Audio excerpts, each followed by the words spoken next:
Discovery Weekend. And yeah, very insightful. It's a very inspiring weekend. Mas na-inlove sa akin.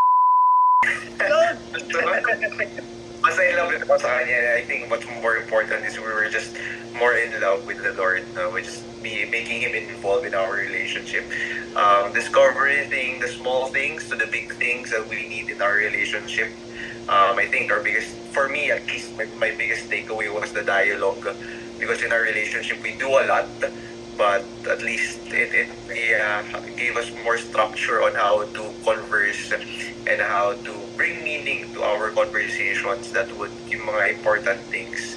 So yeah, we pray for the people getting married. It's an inspiration to us. Kasi we're still nasa dun pa lang kami sa boyfriend girlfriend stage.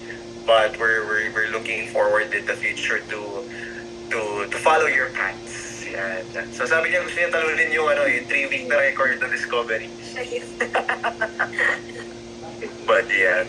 And for me naman, I just wanna say thank you, Sir Marlon and Ma'am Ruby. Thank you so much for leading us. Education. Yes, and also to the servants here, thank you po.